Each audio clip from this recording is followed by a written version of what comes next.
Olá, boa tarde. Me chamo Dreyson Rafael, do curso Ciências Biológicas do Paulo de Simões. E hoje eu vou apresentar para vocês a aula Teoria da Evolução. A teoria da evolução, como conhecemos, ela vai além da teoria da religião, que mostra que foi criada por Deus.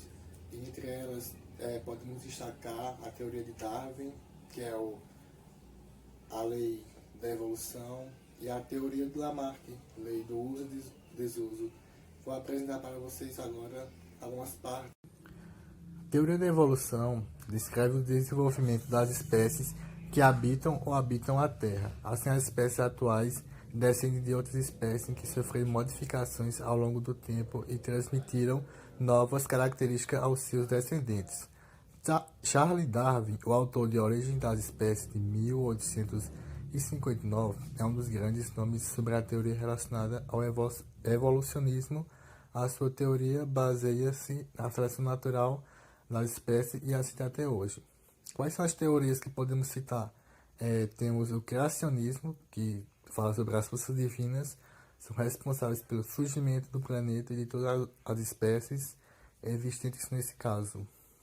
Não houve nenhum processo evolutivo e as espécies são imutáveis. Essa teoria relaciona-se com questões religiosas. E temos o evolucionismo, que propõe a evolução das espécies por meio da seleção natural, conforme ocorrem as mudanças ambientais. O criacionismo, como citamos, aponta para a origem do universo e da vida através das explicações religiosas. Do evolucionismo podemos citar o lamarckismo, que ele propõe a lei do uso e desuso, que consistia no desenvolvimento ou atrofiamento de partes do corpo de acordo com o seu uso ou desuso. O darwinismo, a teoria da evolução das espécies, tem como principal articulador o naturalista britânico Charles Darwin, sendo o conjunto de suas teorias evolutivas nomeadas de darwinismo.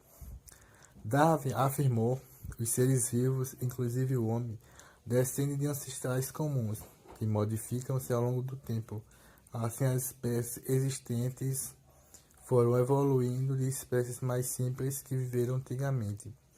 A seleção natural foi por meio utilizado por Darwin para defender sua teoria. Desse modo, somente as espécies que pudessem se adaptar à pressão do ambiente seriam capazes de sobreviver e se reproduzir e gerar descendentes. A partir de sua observação e pesquisa, as principais ideias de Darwin foram: indivíduos de uma espécie apresentam diferenças entre si, resultando em variações em suas características. Indivíduos com características vantajosas às condições ambientais possuem mais chances de sobreviver e adaptar referente aos que não tinham aquelas características.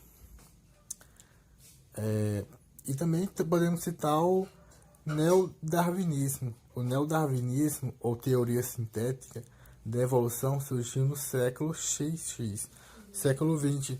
Caracteriza-se pela união dos estudos de Darwin, principalmente a seleção natural, com as descobertas na área de genética.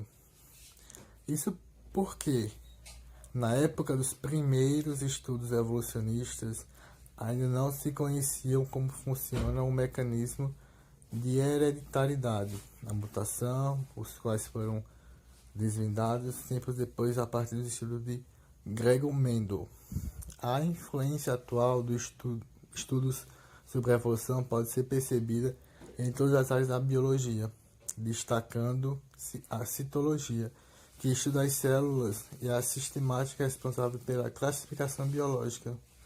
O neodarwinismo é a explicação aceita pela ciência para explicar as espécies, a evolução das espécies. Em relação ao lamarckismo, eles falavam que, um exemplo, uma girafa. Haviam várias girafas com pescoço longo, médio, pequeno, e com o decorrer do tempo, para alcançar as folhas altas, elas iam aumentando seu pescoço. Como o uso, quanto mais usasse, iria crescer, gerando para os seus descendentes aquela característica. E Darwin falava que tipo não era isso, que havia vários e os que se adaptavam melhor ia sobrevivendo e progredindo.